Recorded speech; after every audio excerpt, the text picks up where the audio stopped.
Hey everyone, Seven Lamp Productions has recently partnered with Voyage Media to produce a new anthology show called Fever Dreams, a Pulp Collection. This podcast features one-off episodes spanning a multitude of genres, including sci-fi, horror, thriller, and really anything pulpy. So make sure to check it out by going to feverdreams.com or search for Fever Dreams wherever you listen to podcasts. Also, stay tuned after the credits for a sneak peek of one of the episodes. Thanks.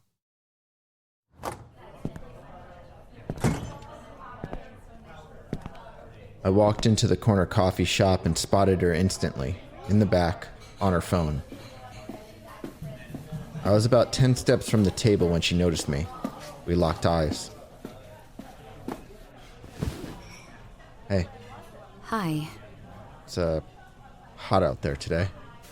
I peeled my shirt from my sweaty neck. Yeah, I know. I picked this seat on purpose. It's right under the air vent. Good choice. We picked a mutual location. She didn't want to meet at the house, and I didn't want to go to her parents. You gonna get something? There's a long line right now. I'll wait. Okay. It's nice seeing you again. In person. You too. I've missed you. I know. Her eyes moved from me down to her coffee. We sat in an awkward silence a moment. It felt so weird, but I was happy we were doing this. It had been a while since we talked, and even longer since we had seen each other in person. I missed her so damn much. I miss you too, Val. You do? She nodded, then took a sip of her coffee. Will you come back? I don't know, Val. I fought back tears as I bit my bottom lip. Okay, But maybe... I know she saw that glimmer of hope in my eyes. I've, been thinking about it. Yeah? Yeah. And that was all I needed. To know she still cared.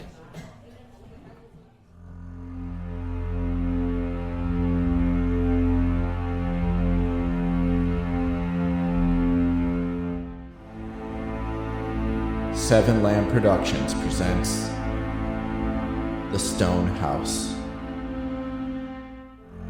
Episode 18.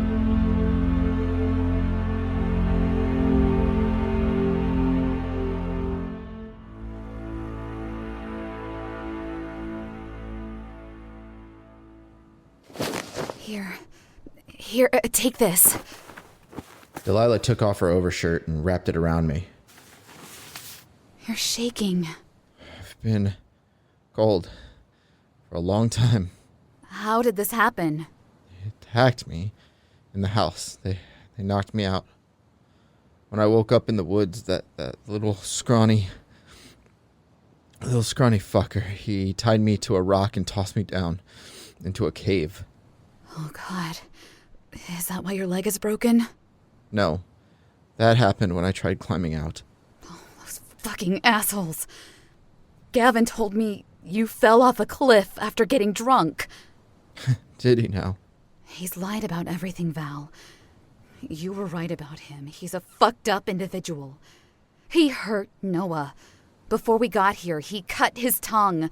He tried to do the same to me, but I remind him of his wife, so I guess that's why he let me go. Although he threatened Noah, I planned to run and try to find help, but he threatened him. There is no help. There's nothing on this island but that damn stone house and the lighthouse. I checked the lighthouse when I went looking for you. You went looking for me? Of course. For some reason, that came as a shock. The image of her sitting with Gavin and Noah eating a warm supper kept popping up in my head. But I think that's where that scrawny guy lives. I only saw him for the first time last night. That's where he came from. He's a weird, little, creepy fuck. Does what Gavin asks. I know. I saw them talking last night. They didn't see me, but I saw them. Gavin yelled at him. He thought he went into the barn and stole some eggs. She looked over to the mound of shells by my feet. But he didn't, did he? That how you found me? No, he mentioned blue paint. I remembered the paintings in this cave. I remembered you also mentioning seeing blue paint on the ship. Hell of a hunch. I figured it was worth trying. I knew that guy could be lying, and he could have really been the thief, but I had to see for myself. Plus, there was... But she stopped herself. There was what? Nothing. I had a feeling, and it paid off. Now we have to get you help, get you food. I'm starving. The eggs didn't stay down, and I've been too weak to move. Okay. I can't bring you back to the house. Who knows what Gavin will do? I'll tell you what he'll do. He'll kill me. Then I'll go back and get blankets and food, and you just stay here. No. What? I can't. I can't. Why? You may have found me here, but you were lucky not to run into that little fucker. He was here too, painting the walls. This is his artwork. He could come back at any time. It was crazy. Moments ago, I was ready to give in to death. But now, after being reunited with Delilah, I was reinvigorated. I couldn't stay here. Shit. Well, where can we go? That man lives in the lighthouse. You can't stay in the barn. That's too close. The boathouse? The dock? Yeah. No, that's no good. Gavin's going there tomorrow. Apparently he has some supplies down there. Okay, I looked up at the artwork. The blue paint. The ship. But you said there was blue paint in there. What if that crazy guy goes to get more? There were several rooms. I can stay in one of the empty ones. The only problem is getting in there. I can't climb right now. That's why I stayed here. I can help you. We'll move you now, then I'll go get food and blankets. Okay. But we still need to find a way off of this fucking rock. One thing at a time, Val. One thing at a time.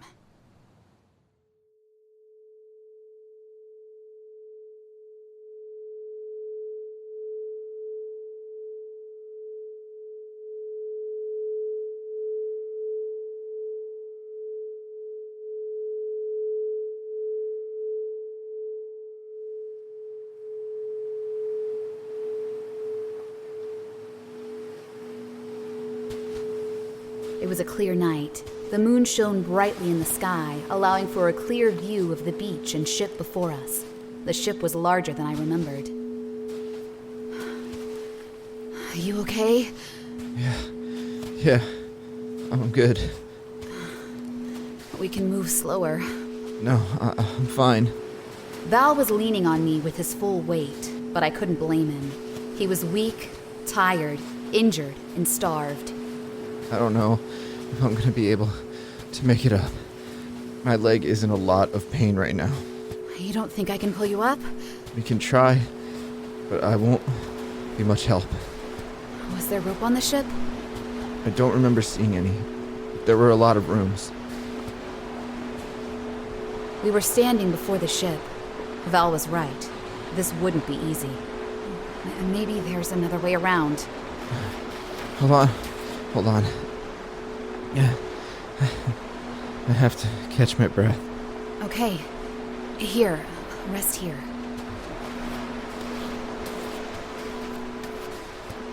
I lowered Val to the sand, just behind a grouping of rocks. Hopefully it blocked the wind. Val was shivering under my overshirt. Who could blame him? I was cold too, but luckily my adrenaline kept me going. Where are you going? To take a look around. I want to see if there's another way in. Oh, how times have changed. Now it was me looking to explore the ship while Val waited. Sadly, this was way worse than when we first arrived. But I needed to get Val into a safe spot, and quickly. I still had to head back to the house to get him food, water, and blankets.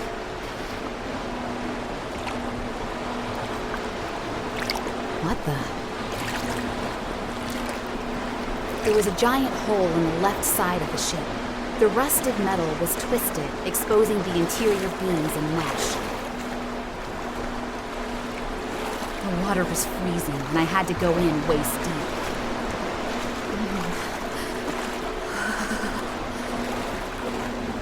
But I pushed through the waves and made my way to the opening. I peered into the hole. Would this lead to the upper decks? I had to find out.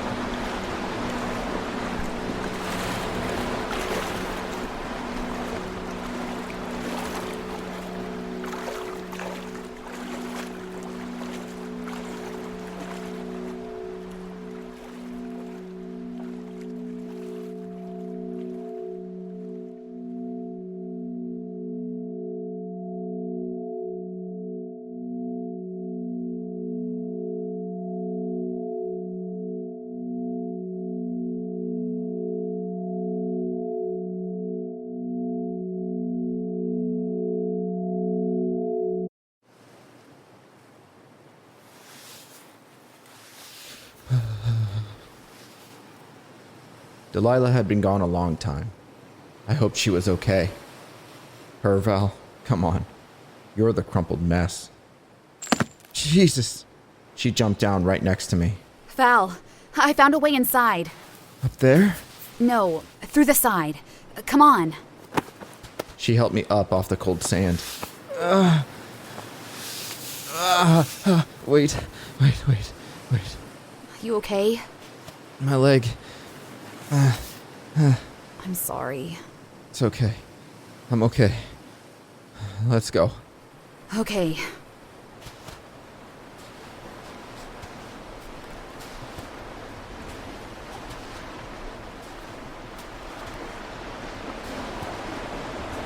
Wait. What? I don't want to go in the water. Val, we have to. I can't lift you and you can't climb, right? Yeah? Then we have to go this way. Okay. I know you're cold. I'll take care of you once we find a good spot. I just nodded and let Delilah lead. It's so cold. I know, and we have to go a bit further. Okay.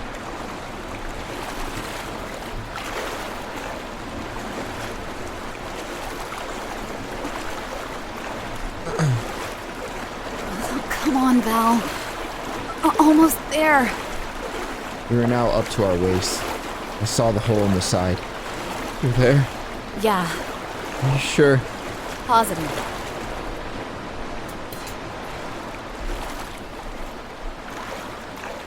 We walked into the interior to see twisted metal, rusted girders, and bent pipes. Be careful. You might have to step over some stuff, but I got you. Okay. See over there? That's where we have to go. But all she did was point towards a darkened corner. I had no idea what was back there.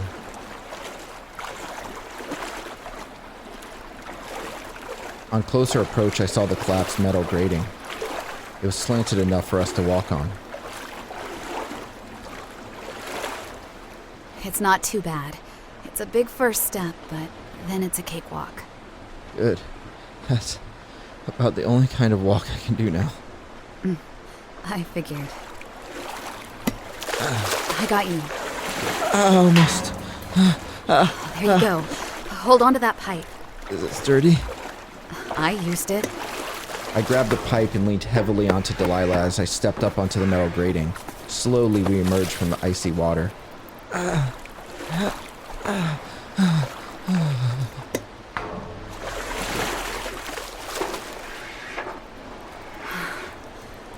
Good job. Now this way. We ducked under a rusted steel beam and some floor plates until we were in the main part of the ship. See? Not too bad, right? Could have been worse. Well, let's find a suitable spot. We climbed up some metal stairs slowly until we found ourselves in some cargo area.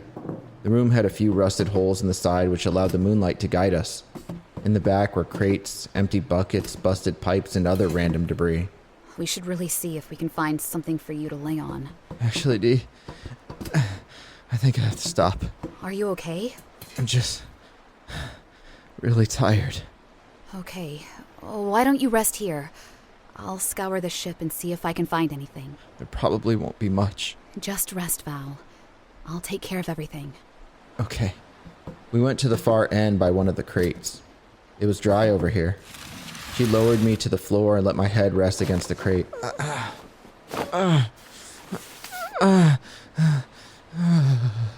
Just relax, Val. I'll be back, okay? Okay, Dee. Take your time. She kissed my forehead and rubbed my cheek. I'll be right back. But I felt so weak now that all I could do was nod. She smiled weakly, kissed me one more time, and then jogged off, out of the room.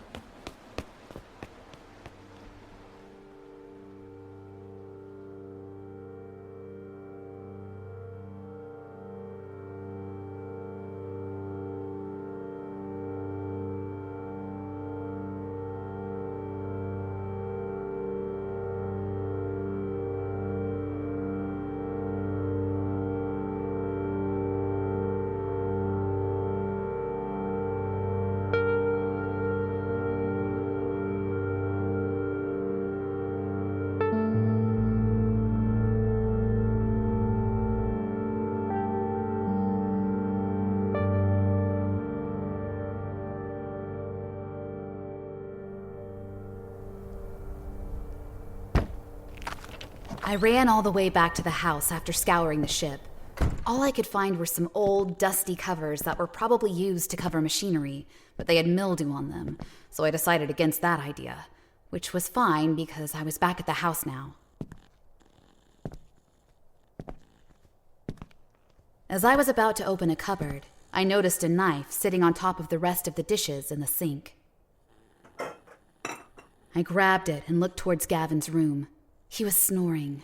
He was fast asleep. I felt anger rising in me. For what he did to Val, that fucking monster. I could go in there, into his room, right now. And I could run this knife through his throat.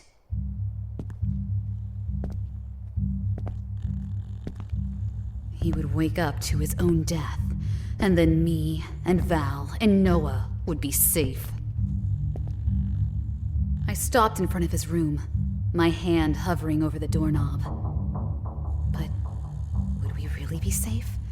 That other guy would still be roaming around in the lighthouse, in the woods, in the cave, and who knew if there were any more surprises on this island? But I felt my anger consuming me. Flashes of Val laying there in the dark, broken and beaten and dying. Screw it. I grabbed the doorknob and turned, but the door didn't budge. It was locked? Shit. I startled as something moved to my right, but it was Noah, standing there in the doorway of his room. I went to him and kneeled, grabbing his shoulder. Noah, what are you doing up? He just shrugged, then rubbed his eyes with tiny fists. You need to go back to bed, honey. But his eyes fixated on the knife in my left hand. I slowly slid it behind my back. Go to bed, honey, okay? It's late. It's okay. Everything's okay. Now go back to sleep. He nodded slowly. I shuffled him back over to his bed. He climbed in under the covers, his face obscured by shadow. Get some rest. And I just want you to know I'm still working on getting us out of here. Okay? I couldn't see his face, but his head moved, nodding. Good night.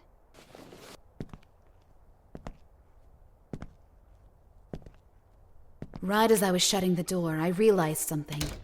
It was extra quiet. Gavin's snoring. It had stopped. Shit. Gavin's door opened and he stepped out into the darkness of the hallway, rubbing his face. Oh, dear. Thought I heard movement. What are you doing up? I quickly slid the knife into my waistband. Oh, I saw Noah. He was awake for some reason, so I was just putting him back to bed. Aye, he does that sometimes. Probably a nightmare. Yeah. You're a good mother, dear. Very good. Thanks. You okay? I'm fine. You wearing jeans? You wear jeans to bed? I was cold. Don't you have any pajamas in your closet? I could swear we put some in there. Yes, well, Jeans are just a tad warmer. Oh. You're a funny girl, Nadia. Very funny indeed. I was surprised he didn't say anything about me wearing shoes, but it was dark and he still looked half asleep. I realized I was in trouble if he got closer. I was able to stealthily fluff my shirt over the knife handle, but now I realized that not only was I wearing jeans, but they were damp from the ocean. Same with my shoes and socks. Hopefully I didn't track water inside. Do you need more blankets, dear? I can scrounge some up for you. There's some right here in the closet. I didn't need blankets, but Val did. Yes, if you have another one. Aye. The closet was just across from Gavin's room.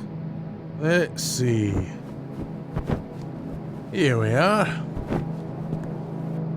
He pulled out two and stacked them on one another before handing them to me.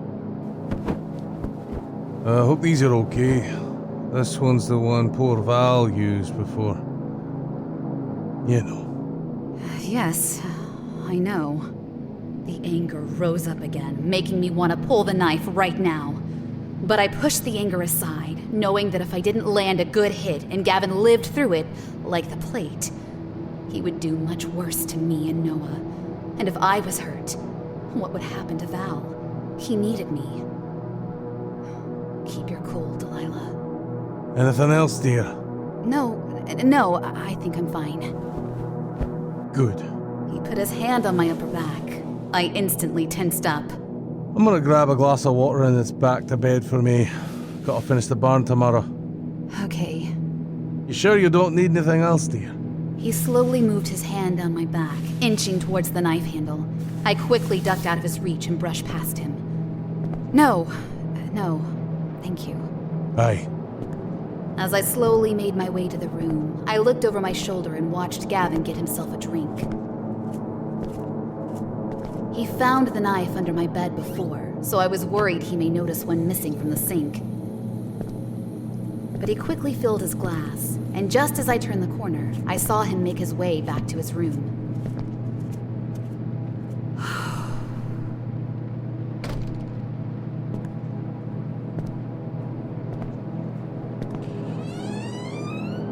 I took a moment to collect myself before putting the blankets on the bed. I had to be careful. I'd have to wait for him to go back to sleep. Hopefully Val would be able to hold out a little longer. Also, I'd need to put the knife back for now. No need to raise Gavin's suspicions. With my anxiety as high as it was, there was no worry of me falling asleep. Still, I decided to sit up and wait. Wait for Gavin to go to sleep so I could get back to Val.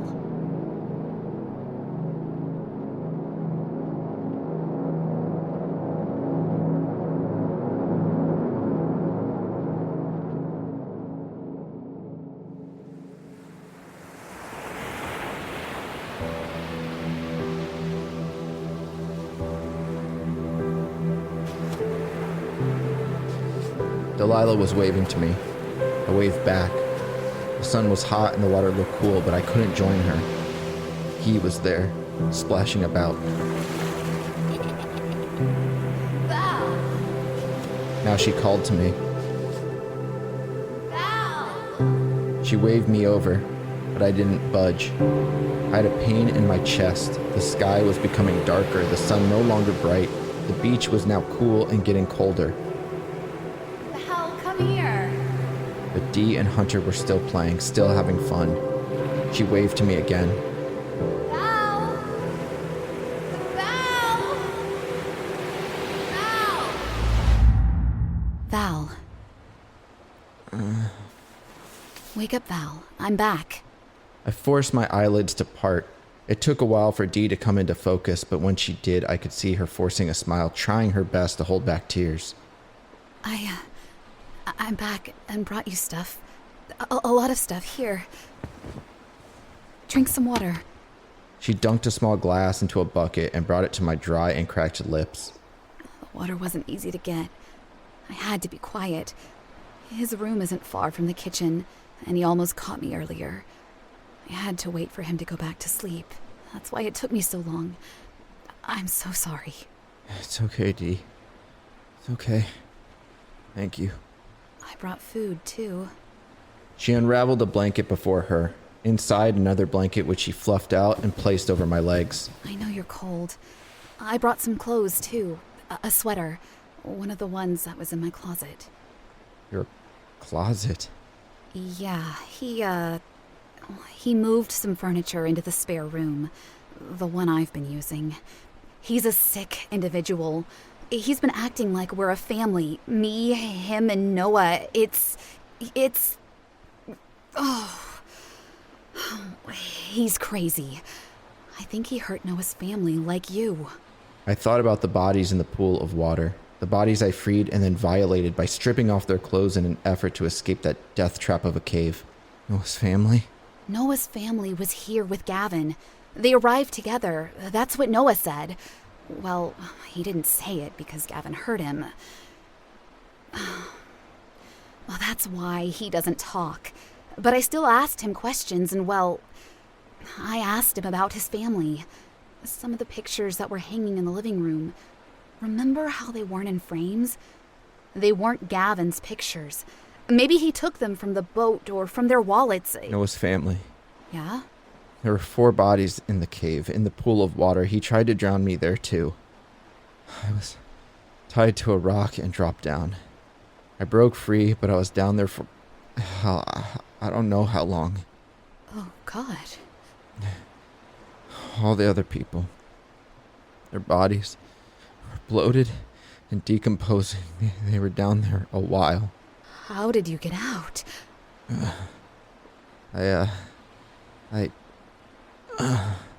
no. I'm sorry, Val. Eat something. You need to eat something. I'm sorry I didn't bring more, but there isn't much. She opened an unlabeled tin. We're actually running out of food, Val. I mean, there's a garden, but not much grows. And then there's the eggs and the cows, but well, that's it. All the other stuff is almost gone. Here.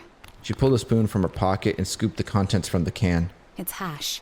The moment it hit my lips, I could feel my stomach tighten, ready to digest whatever I could give it. I swallowed loudly and waited for more. I ate half of the can in seconds, but then Dee pulled back. I think that's enough for now. If you eat too much... You're right. You're right, but Can I... Just one more bite? My stomach was churning, but it tasted so good. Better than anything I've ever tasted. Here. I took one more big bite, and then she put the can aside. Uncle. I chewed slowly with the last bite. I also brought you some bread, but it's stale. There's some potatoes, carrots, and some more canned food. But you have to remember to eat slowly. I know. I'm worried he'll know this stuff is missing. Like I said, there isn't much left. That's why he has us gardening so much. I think he knows. And with no boat coming, that's all that will be left. He'll have to be self-sustaining. He has you gardening? Well, I've helped. With that and taking care of Noah. He wants to be a family. This is some kind of sick, twisted fantasy. He keeps calling me Nadia, too. Sorry, Dee. This is all my fault. No. Stop, Val. Stop. We already said our apologies. I don't care about any of that right now. I just want to get off this island. I just want to go home.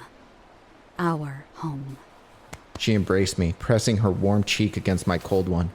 I could feel tears, but I didn't know if they were hers or mine.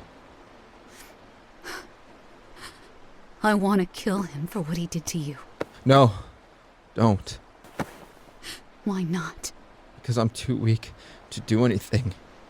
And if something happens to you, that'll be the end of both of us and Noah. Not to mention the other asshole who helped put me in that cave. They're both crazy. So then, Val, what do we do? What do we do?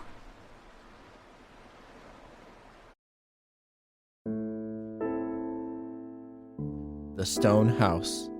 Written and edited by Robert M. Lamb. Starring Corey Pettit as Delilah, Robert M. Lamb as Val, Jack Austin as Gavin, co-starring Dennis Caldwell. Music provided by Kevin MacLeod of Incompetech.com. If you enjoy this podcast, don't forget to rate and review. Visit 7lamb.com for more podcasts such as this.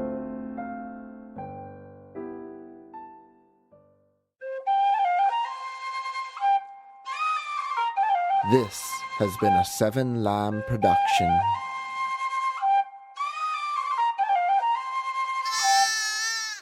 And now for a clip from episode 2 of Fever Dreams called Murder at Rock Creek. Enjoy. I see a flash of steel. His switchblade. I ducked. Struck his arm with my flashlight. He dropped the switchblade. Bitch! Kicked me in the chest, sent me flying. I hit the ground. The flashlight rolled away, sending us back into darkness. Oh, he kicked me in the ribs. Again and again. I could feel the air go out of my chest. Where's the goddamn knife? Thank God he couldn't find it. But he didn't need it. I felt his hands clamp around my neck. Shouldn't have come here, lady. I groped in the dark for something. Anything.